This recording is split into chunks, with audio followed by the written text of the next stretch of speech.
So you've put in the hours, you've learned grammar, you've built a solid vocabulary, but sometimes when you speak English, it still feels a bit unnatural.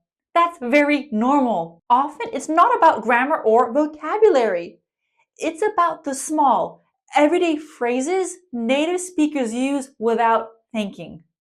In this video, we're going to look at 5 common expressions that can help your English sound more natural and relaxed.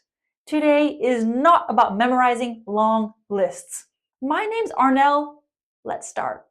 Section 1, the understanding signal.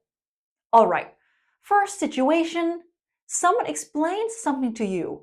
Maybe a new idea at work, directions, or a story, and suddenly it makes sense.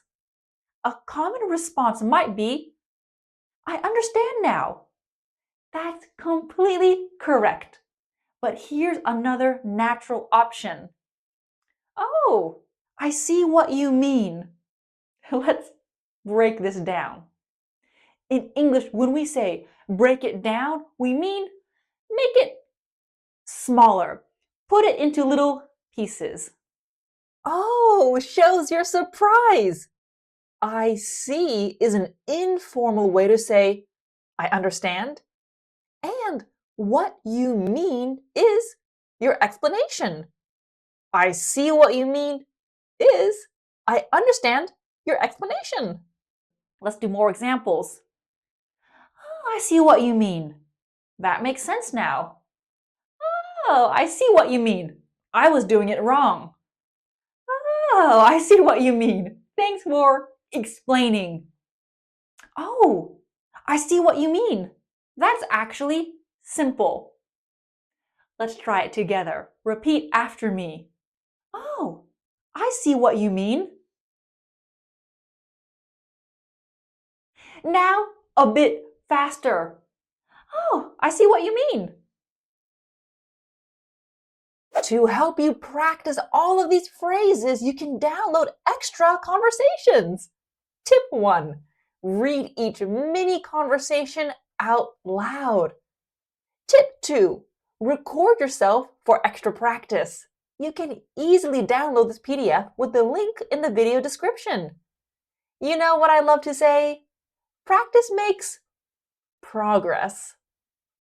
Section 2, the forgiveness phrase. Next situation. Small, everyday mistakes. A friend is late, or someone sends the wrong file, or someone doesn't pronounce your name correctly, and they quickly apologize. A good response is, it is not a problem. That's perfect.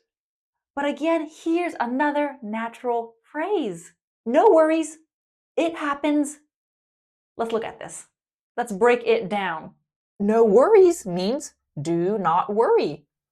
It happens means this is a common problem. Do not worry. This is a common problem. I'm so sorry I'm late. Traffic was terrible. You can reply, no worries. It happens. No worries. It happens. Don't worry about it. No worries. It happens. I've been late before, too. No worries. It happens. We're good. No worries. It happens. Let's move on. Should we do this together? No worries. It happens. Again. No worries. It happens. 3. The surprise reaction. Now imagine someone tells you surprising news. I quit my job to join a circus. Or I'm moving to Antarctica. Well, after you finish laughing, you can say, for real? No way. These are short reaction phrases. For real means, is this real? Is this true? No way means, I'm so surprised.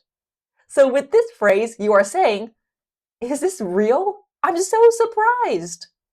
I just won a free trip to Japan.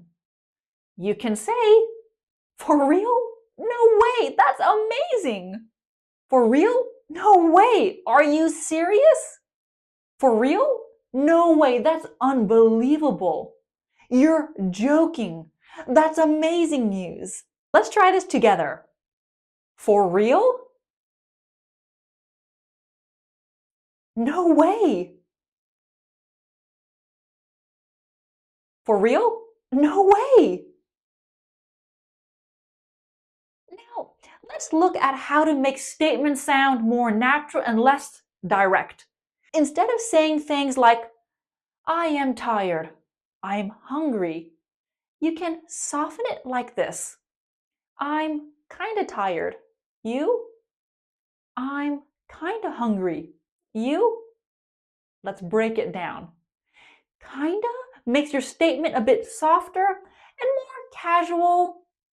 Remember, kinda is short for kind of.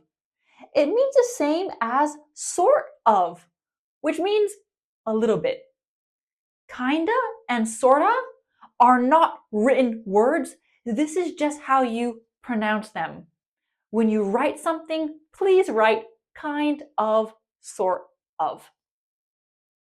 And you turns it into a question. For example, I'm kind of tired. You? I'm kind of hungry. You? It keeps the conversation open instead of closing. I know many students want to keep a conversation going. Adding you at the end is really natural. I'm kind of busy. You? I'm kind of confused. You? I'm sort of bored. You? I'm sort of cold. You? Let's practice. I'm kind of tired. You? I'm kind of hungry. You? Section 5. We're almost done. Showing empathy. Here's a very useful phrase for showing understanding. Yeah, I feel you. This is very common in informal English. It means I understand what you are feeling and I can relate. For example, I'm really overwhelmed with work right now. You can respond, yeah, I feel you. That sounds stressful. Yeah, I feel you. Work has been crazy for me too. Yeah, I feel you. That's really tough. Yeah, I feel you. I've been there. Yeah, I feel you. Same here, honestly. Yeah, I feel you. That's not easy. Yeah, I feel you. Let's do this slower, more emotional. Yeah, I feel you. 5 phrases, done. That was pretty easy. Let's end with a quick review. Oh, I see what you mean. No worries. It happens. For real? No way. I'm kind of tired. You? Yeah, I feel you. Try using just one of these expressions this week in a real situation. Notice how it feels in a real conversation. If you need inspiration, don't forget about your bonus examples. Download them now so you can keep them forever. Now, I'm curious, which of these expressions was new for you? Which one feels most useful in your daily conversations? You can try using one in a sentence in the comments. It's a simple way to make it part of your active English. Thank you so much for watching, and I'll see you in the next lesson. Bye!